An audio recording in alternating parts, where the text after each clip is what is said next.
Assalamualaikum warahmatullahi taala wabarakatuh. Nama saya Muhammad Izzuddin Abdul Salam bin Hamizan, pelajar ijazah psikologi dengan kepujian daripada UM semester 5.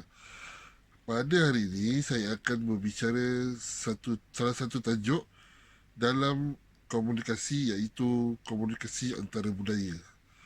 Apabila kita bercakap tentang komunikasi antara budaya, kita tidak akan terlepas daripada tiga perkara yang penting untuk kita ketahui, iaitu kepentingan berkomunikasi antara budaya, cabaran yang ada dalam komunikasi antara budaya, dan strategi bagaimana kita untuk meningkatkan kemahiran berkomunikasi antara budaya. Apakah kepentingan-kepentingan ataupun mengapakah penting untuk kita mempelajari atau mengetahui tentang komunikasi antara budaya? Yang pertama, apabila kita merasakan komunikasi antara budaya ini penting, maka kita dapat memperbaiki hubungan dan komunikasi kita dengan pihak lain yang tidak sama latar belakang atau identiti dia dengan kita. Yang kedua, kita dapat menambah jaringan dan hubungan dengan pelbagai pihak. Perkara ini sangat penting jika kita berada dalam bidang yang memerlukan kita berinteraksi dengan pelbagai pihak. Sebagai contoh, jika kita dalam perniagaan, kita perlu berinteraksi dengan bangsa lain yang contoh dia daripada negara luar untuk melakukan proses perniagaan tersebut. Yang ketiga, kita dapat meningkatkan kepercayaan sesama kita, terutama kepada rakyat Malaysia. Sebagai contoh, apabila kita memahami sesuatu bangsa ataupun sesuatu budaya. Sebagai contoh, saya sebagai orang Melayu, apabila saya memahami budaya orang Cina, bahasa mereka, ianya lebih mudah untuk saya berinteraksi dengan mereka atau berkomunikasi dengan mereka. Begitu juga kepada mereka. Apabila mereka memahami budaya saya sebagai orang Melayu, mereka lebih faham apa yang kita ucapkan, apa yang kita sampaikan. Dan apabila kita lebih memahami budaya sesuatu kaum ataupun sesuatu bangsa ataupun pihak lain, ianya akan meningkatkan kepercayaan mereka kepada kita. Seterusnya, kita lihat pula apa cabaran-cabaran yang terdapat dalam komunikasi antara budaya. Cabaran yang pertama tentulah dari segi bahasa. Dalam negara kita, kita sedia maklum bahasa Melayu sebagai bahasa kebangsaan. Akan tetapi masih ada lagi orang-orang yang tidak dapat berkomunikasi dalam bahasa Melayu. Dan ini menyukarkan proses komunikasi di antara satu pihak dengan pihak yang lain yang mana mereka mempunyai kebudayaan yang berbeza ataupun bahasa yang berbeza. Yang kedua, komunikasi bukan lisan.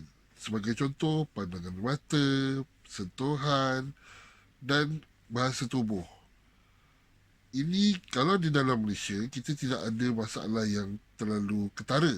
Akan tetapi apabila kita keluar negara, sebagai contoh untuk pergi melancong ataupun pergi sambung belajar ke peringkat yang tertinggi, penggunaan bahasa tubuh ini sangat penting untuk kita ketahui. Sebagai contoh, apabila kita pergi ke negara Jepun, orang Jepun bagaimana mereka berterima kasih adalah dengan cara menundukkan badan mereka sebagai tanda terima kasih ataupun berjumpa lagi.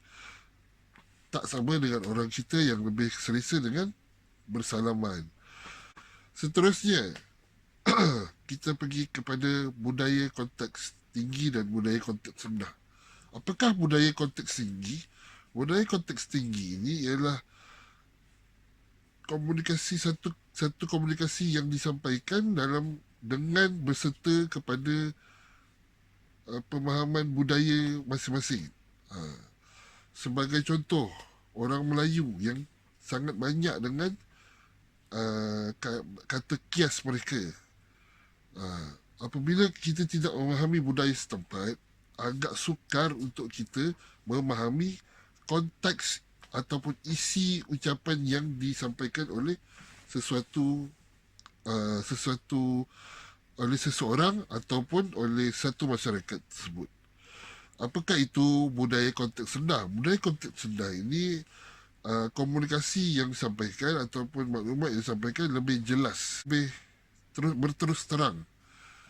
Dia tidak perlu menggunakan kata-kata kias ataupun pemahaman yang berbeza mengikut sesuatu budaya daripada tempat tersebut. Sebagai contoh, budaya konteks rendah yang diamalkan di Amerika Syarikat dan Eropah Barat, manakala budaya konteks tinggi yang seperti kita tahu di negara Asia. Seterusnya, apakah strategi yang dapat meningkatkan kemahiran berkomunikasi antara budaya? Nombor satu, kita lihat kembali kepada cabaran kita, iaitu nombor satu ialah bahasa. Perlu dan penting untuk kita sebagai orang Malaysia mengetahui dan mempelajari serta memahiri penggunaan bahasa Melayu. Kerana apa? Ianya merupakan bahasa komunikasi antara semua orang. Jika tidak tahu bahasa Melayu pun, kita perlu mengetahui bahasa Inggeris, kerana selain daripada kita berinteraksi sesama kita, kita juga perlu bahasa Inggeris untuk berinteraksi dengan pelancong daripada negara luar. Seterusnya, kita perlu lebih bertoleransi di antara satu sama lain. Sebagai contoh, jika sesuatu masyarakat yang kurang fasih dengan bahasa Melayu, kita perlu bercakap dengan lebih perlahan, menggunakan perkataan-perkataan yang mudah untuk mereka fahami. Sebagai contoh, kerja daripada luar seperti bekerja daripada Bangladesh, daripada Myanmar, mereka kurang fasih ataupun kurang mengetahui banyak perkataan dalam bahasa Melayu.